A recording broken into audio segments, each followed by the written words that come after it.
Hey everyone, welcome to this explainer. I am absolutely thrilled to dive into today's topic with you. So, when you think of kids' sports or physical training, what usually comes to mind? Soccer, right? Maybe gymnastics or martial arts? Well, today we are going to look at a highly surprising and secret biomechanical training ground: ballroom dance. Yeah, you heard me right. We're exploring how stepping out onto the dance floor is actually this incredible, powerful tool for building better bodies and minds in kids. Let's just tackle the elephant in the room right away and challenge a really common myth. Is youth ballroom really just about, looking fancy and learning polite social graces? Honestly, for a long time, that was the perception. But youth instructors and parents are completely flipping the script on this. It's not just a social event, it is a highly practical, rigorous training ground for healthier movement. It actually fundamentally alters how a child learns to navigate the physical world. Now, don't get me wrong, unstructured free play is absolutely fantastic and totally necessary for kids, but it kind of lacks repeatable body mechanics. Ballroom, on the other hand, actively guides children into these highly structured, repeatable physical habits. We're talking about deliberately standing tall, perfectly aligning the torso, and strictly controlling the arm and shoulder positions, all while moving in exact time with the music. It's just an entirely different level of physical intention. So, here's our agenda for today, building from basic posture all the way to complete movement literacy. 1. Building the perfect frame. 2. Mastering coordination and balance. 3. Developing real movement literacy. And 4. Finding the right instruction. All right, let's jump straight into part 1, building the perfect frame. You know how we're always telling kids to stand up straight? It's often such a frustratingly vague concept for them. But ballroom flips that. It turns good posture from a nagging reminder into a clearly structured, trained physical habit that dancers call the frame. The vast majority of ballroom styles rely entirely on maintaining this consistent frame. Basically, it's an upright spine, shoulders that are relaxed but still engaged, and a really clear alignment of the head and chest. Think of it as a literal architectural foundation for the body. Through repeated practice, kids become so acutely aware of how their bodies sit and move. Their posture is actually improving from the inside out using core engagement and from the outside in through consistent upper body positioning.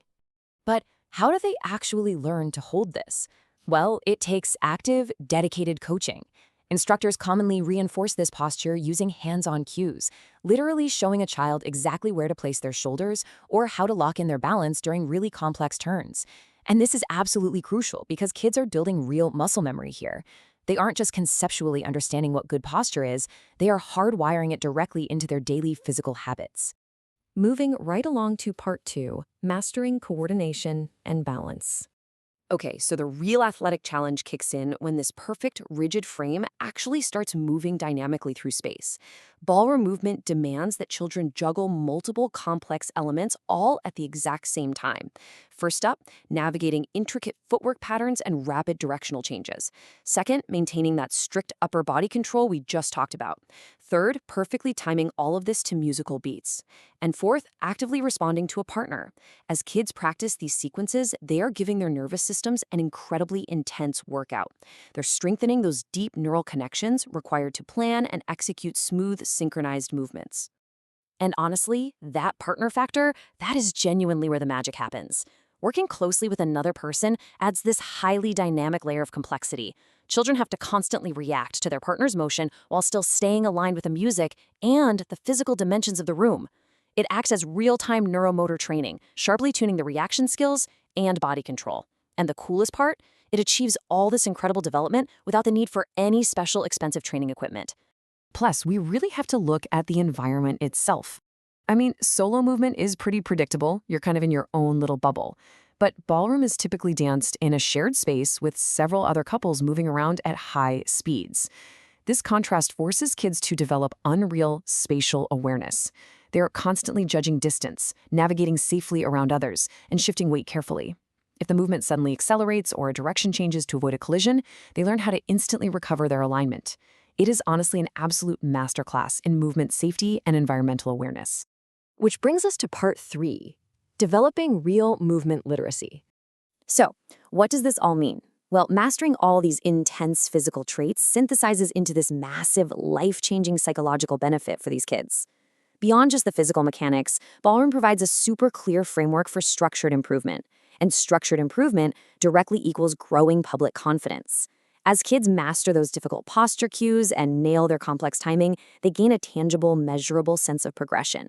This makes them significantly more comfortable just moving and existing in public settings. They know exactly how to carry themselves, and you can see that confidence radiate outwardly. And we're not just theorizing here. This technical breakdown is validated by real human proof. Parents routinely observe that their kids develop way better body awareness and experience a highly noticeable drop in self-consciousness. Think about it. When you inherently understand your body mechanics, you naturally feel far less awkward in your own skin. And man, that is a priceless gift during those rapid, often totally uncomfortable years of child development. The really amazing thing is that this newly acquired movement literacy absolutely is not left on the dance floor. It transfers practically everywhere. It translates directly to better body control in team sports like soccer or basketball, where balance and spatial awareness are super critical. It applies to everyday school activities and truly any scenario in life requiring coordination and controlled body positioning. It provides a foundational physical vocabulary that serves them in every single aspect of their physical lives. All right, wrapping things up with part 4, finding the right instruction. So, how can parents actually select a program that successfully delivers these highly specific biomechanical benefits? Because, let's be real, not all instruction is created equal. Families should be looking for 3 key markers. Marker 1, age-appropriate progressions.